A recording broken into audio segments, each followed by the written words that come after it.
Welcome to all of you in MGB's Arts, Science and Commerce College, Malegaon City.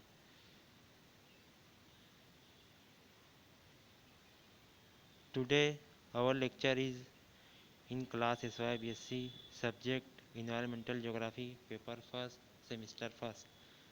Chapter number 1 is Introduction to Environmental Geography, and subtopic is Introduction and Ecosystem by Mahmudur Rahman.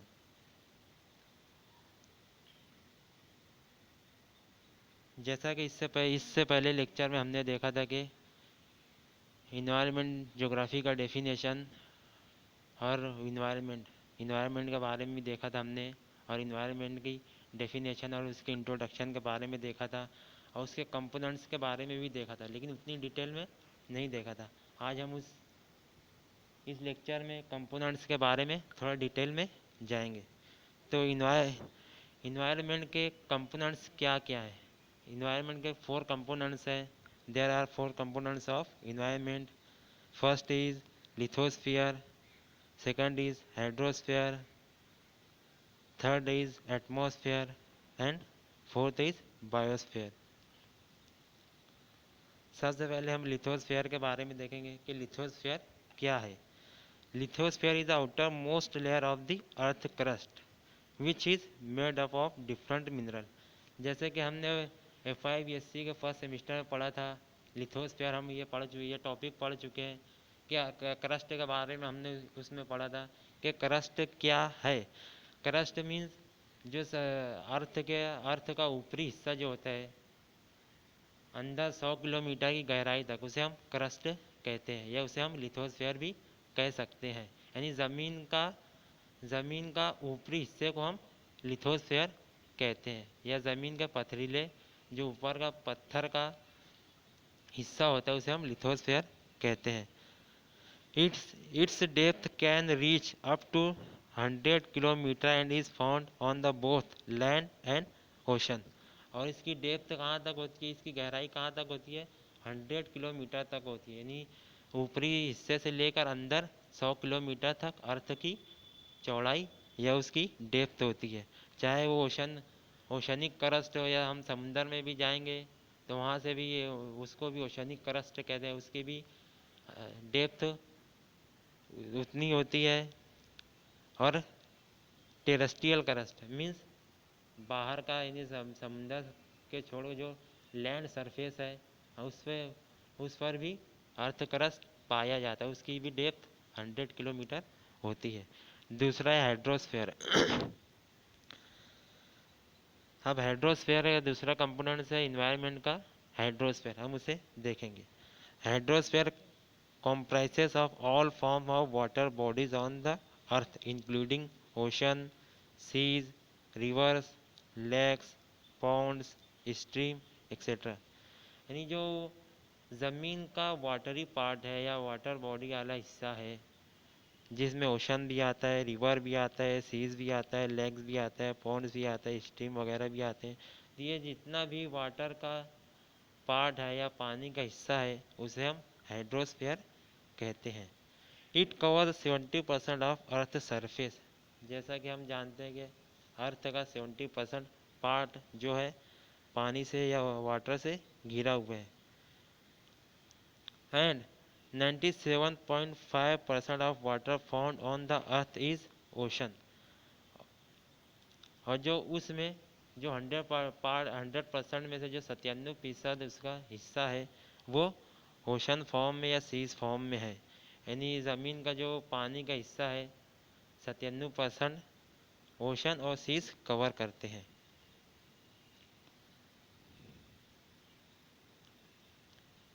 और ये कौन सी शक्ल में? ये salt water की शक्ल में, यहाँ पर ये खारे पानी की या नमकीन पानी की शक्ल में मौजूद है, जिसे हम इस्तेमाल नहीं कर सकते, या हमारी रोज़मर्रा की ज़िंदगी में हम इसे इस्तेमाल नहीं कर सकते। Only 2.5% of water on the earth is fresh water. और जिसे हम इस्तेमाल कर सकते हैं उसका सिर्फ 2.5% हिस्सा ज़मीन पर मौजूद है, जिसे हम रोज़मर्रा की ज़िंदगी में इस्तेमाल कर सकते हैं, या यह हमारे लिए पोर्टेबल है, यानी हम हमारी रोज़मर्रा की ज़िंदगी में इसे इस्तेमाल करते हैं, आप पीने के काबिल है। और जो 97% हिस्सा जो ओशन फॉर्म में, सीज फॉर्म में, उसे हम इस्तेमाल नहीं कर सकते।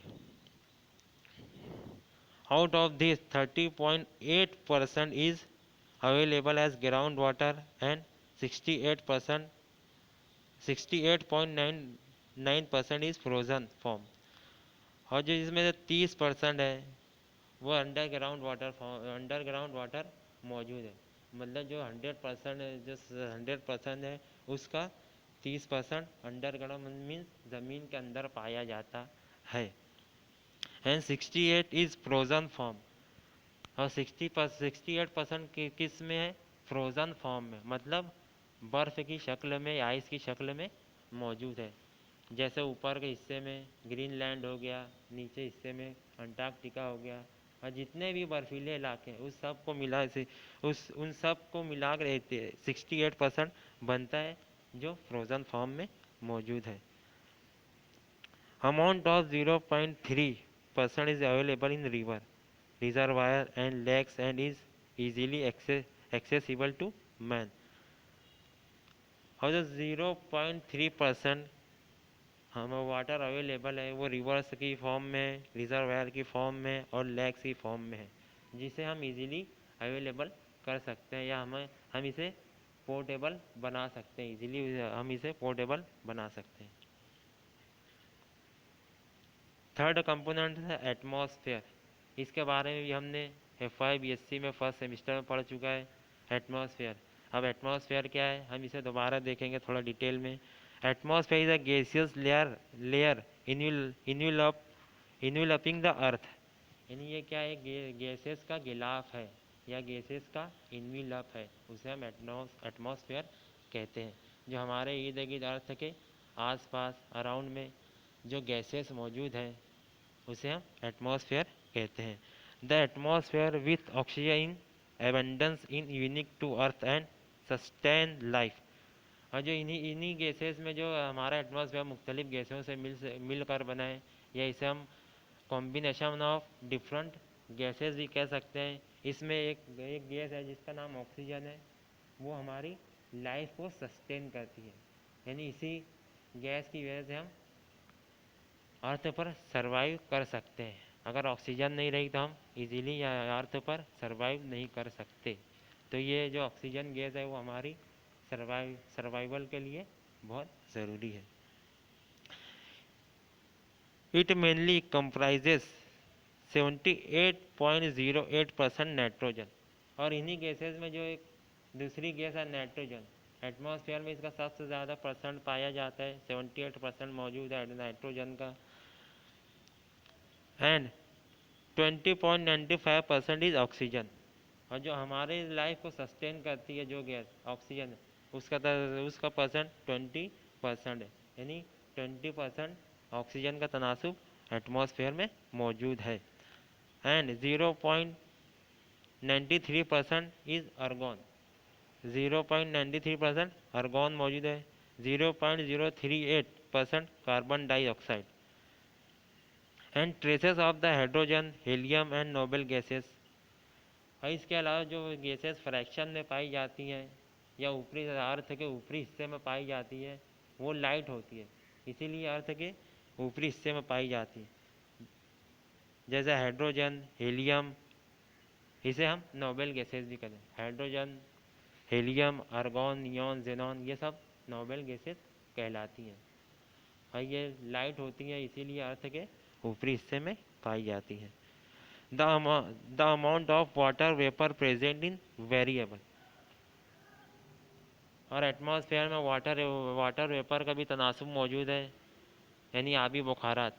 एटमॉस्फेयर में हमारे आबी बुखारात का भी अहम रोल है, यानी प्रेसिपिटेशन के लिए। इसी वाटर वेपर की वजह से बारिश होती है, प्रेसिपिटेशन होता है, वाटर साइकिल होता है। यह एटमॉस्फेयर में एक अहम रोल प्ले करता है। फोर्थ कंपोनेंट्स है biosphere. Biosphere refers to all the region on the earth where life exist. अब बायोस्फेयर उसे कहते हैं अर्थ पर जहाँ भी लाइफ एग्जिस्ट है, जहाँ पर भी ज़िंदगी मौजूद है ऐसे हिस्से को हम बायोस्फीयर कह सकते हैं। जहाँ भी दुनिया के कोई भी कोने में जहाँ भी ज़िंदगी आबाद है, जानदार रहते हैं, लिविंग थिंग्स रहती है, उस हिस्से को हम बायोस्फीयर कह सकते हैं। The ecosystem that support life could be in soil, air, water और लैंड। जो हमारा इकोसिस्टम है, जैसे उसमें सॉइल आता है, एयर आता है, वाटर आता है, ये तमाम चीज़ें हमारी लाइफ को सपोर्ट करती हैं। सॉइल जो होता है, इसमें हम एग्रीकल्चर करते हैं। अगर सॉइल नहीं होगा तो हम एग्रीकल्चर नहीं कर पाएंगे और हमारे लिए सर्वाइवल मुश्किल हो जाएगा। इसी तरह एयर है, एयर के ज़रिए हम सांस लेने का अमल करते हैं। अगर एयर मौजूद नहीं रहेगा तो हम यहाँ पर भी सर्वाइवल नहीं कर सकते।